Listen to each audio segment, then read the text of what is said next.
The next one's different. So why is it different? Well, it's because inversion happens. Okay? So, so we're looking at the one on the top right, but still on the left, this one over here. Well, what's different about this one? We're stacking right on left. That's the only difference. Even though I said we would just do one of these by hand, why don't we do at least a portion of this derivation? I'm beginning with the cards 1 through 8, and I'm going to perform this shuffle permutation, namely a left-right, but this time we'll stack right on left, okay? So that's going to change things. In fact, in what way does it change things? Well, you get an 8 first. Oh, I'm sorry, going off the screen. You get an 8 first, 6, 4, 2, 7, 5, 3, 1. Okay, so this is the new ordering. So I can go down here.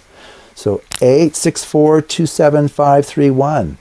Well, how did we change this to one-line notation? In other words, cycle notation. Well, what we do here is you just read it off. 1 goes to 8, 1 goes to 8, 8 goes to 1, so it wraps around. So that's a little, we call it a transposition. That's a 2-cycle. That's a 2-cycle with a small c for cycle, by the way. Okay, and now for 2, 2 goes to 6, 6 goes to 5, 5 goes to 7, 7 goes to 3, 3 goes to 4, 4 goes to 2, which wraps around. Okay, so look at that. We only have 2 terms in our permutation here. We have a transposition. A transposition just means those 2 elements get switched. That's all it means.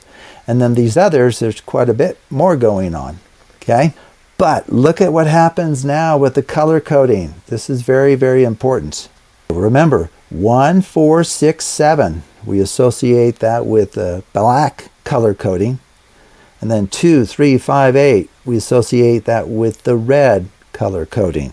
Okay, so 1 going to 8 and 8 going to 1 would look like this. So we have a black value being sent to a red value, and a red value being sent to a black value.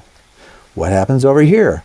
We get the red value 2 being sent to a black value 6, being sent to a red value 5, being sent to a black value 7, being sent to a red value 3, being sent to a black value 4, being sent to a red value 2. Okay, very curious. So what's happening here is each of the numbers 1, 4, 6, 7 is being sent to one of the numbers 2, 3, 5, 8.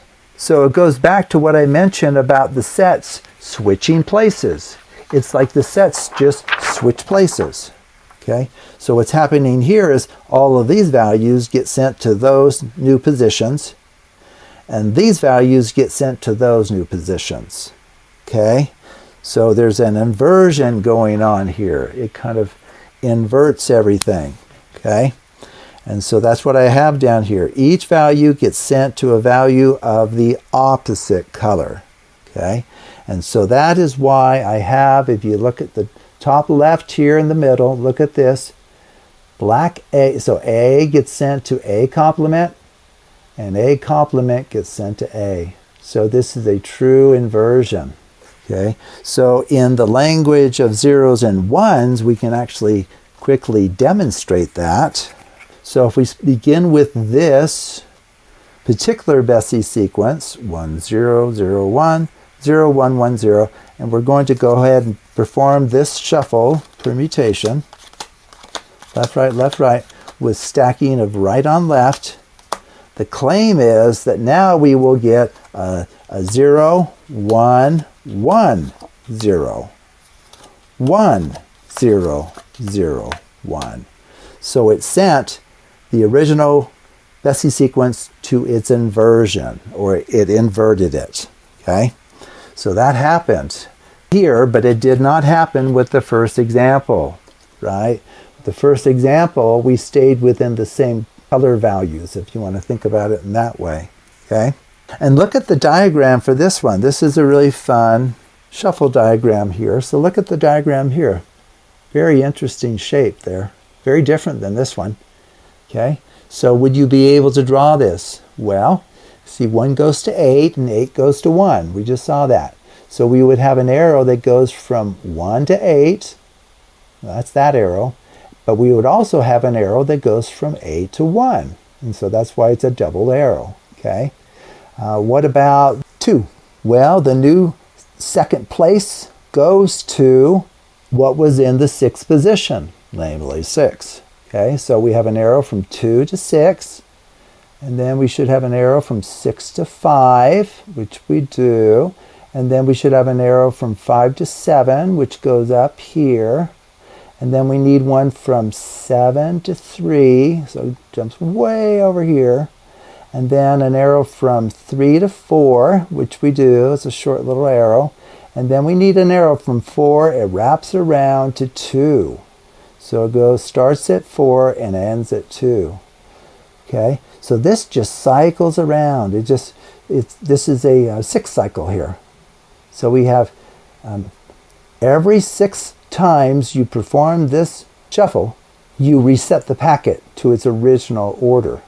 Over here, since this is a transposition or 2 cycle, if you do that shuffle twice, it puts 1 and 8 back in their original positions. Okay, so with the cards that I've just shuffled here, right, we just shuffled it once.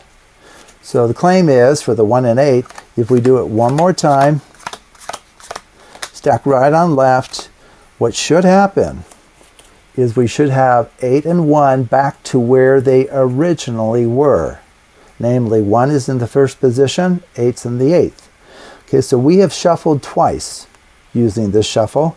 Now the claim is, because this is a 6 cycle, if we do this just 4 more times, so that's a 3rd time, 4th time,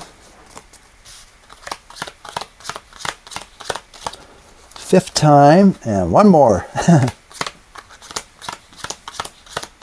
6th time, what should happen? We should be back to the original ordering of the packet. And we are. We're back to 1 through 8. Okay? Now you can contrast that with the very first shuffle that we did on the far left here. This one resets the packet to its original order after 3 shuffles. So all of the cards get moved back to where they originally started if you perform that shuffle just 3 times.